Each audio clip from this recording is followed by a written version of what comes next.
The card PARTITHEGLASSDOORS. It was a crisp Friday afternoon in New Manhattan, a gleaming city of towers and wealth on Earth's largest orbital platform. Eden Ring 1, nestled in the shining retail sector of Level 16, sat Maison Vellier, the most exclusive luxury fashion boutique in the quadrant, known for its red carpet treatment of clients and its unspoken rules about who belonged. Amara Taylor, a statuesque black woman with natural hair coiled into a regal crown and skin like polished mahogany, walked through the front glass doors. Her walk was quiet. Her style was understated slim cream suit, minimal gold jewelry, soft sweet heels. She wasn't loud. She didn't ask for attention. But in a store built on perceptions, she didn't have to the moment she stepped in. The ambient music seemed to dip. The eyes of the store clerk, a woman in a tight bun, an icy expression named Soraya, twitched ever so slightly. "Can I help you?" Soraya asked, her tone crisp, polite, but distant. "I'm just browsing," Amara replied with a smile. Browsing was dangerous in a place like this.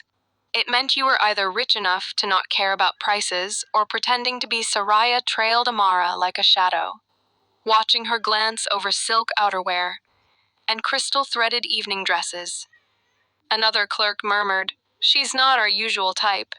PARTIITHECUTTINGROOM. Amara stopped at a glass case. Inside, a one-of-a-kind quantum fiber cloak worth more than the average home unit on Earth. She admired the design, a swirling fusion of elegance and innovation I'm interested in.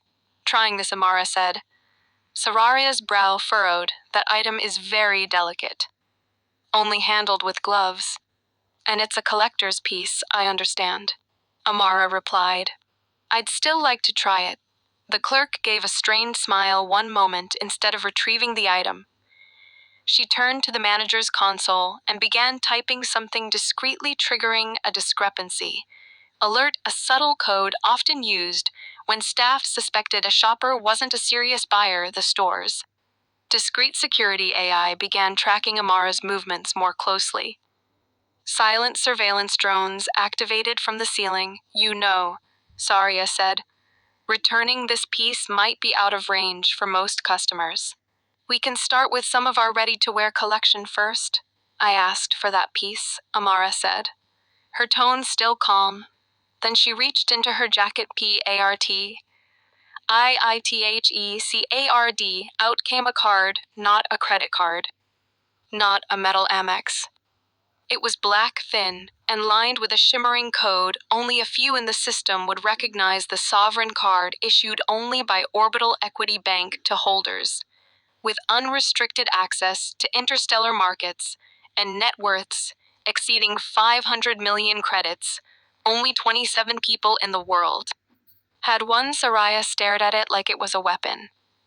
"Oh," she breathed suddenly. Everything changed. Another clerk scurried over with gloves.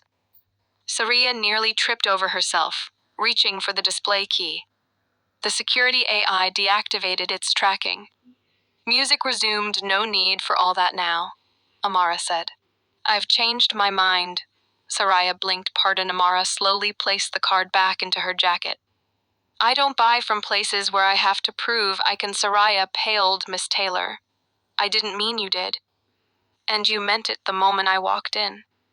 You just didn't expect your assumption to collapse in public." Amara turned and walked out. A dozen customers who'd been pretending not to watch suddenly murmured. One, a famous fashion influencer, whispered to her assistant, "She's one of the Taylors. Old Earth money. She owns the orbital water rights for the Pacific sectors." Saria was frozen, humiliated. She had just profiled the executive chairwoman of the Sovereign Reconstruction Fund, a philanthropic empire rebuilding cities across post-crisis Earth and Mars. PARTIVTAELEVATLUWN. As Amara stepped into the elevator, her wrist com buzzed. "Boardroom in 10. The Mars account wants updates." She tapped a voice reply. I'll be there. And reroute our fashion funds grant for this sector. Maison Velour is no longer on the list. A pause. Yes, Madam Chair. She looked at her reflection in the elevator glass, cool, composed, unshaken. A woman who'd faced far worse than a smug clerk. A woman who built power and poise from the ashes of old systems as the elevator doors closed.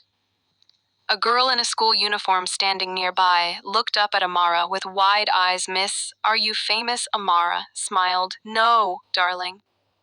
Just rich, smart, and not here to beg. The girl grinned. The elevator descended. APILOG.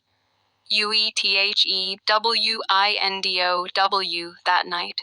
Soraya sat alone in the empty store, watching a hologram of Amara Taylor give a speech. Not wealth that defines us.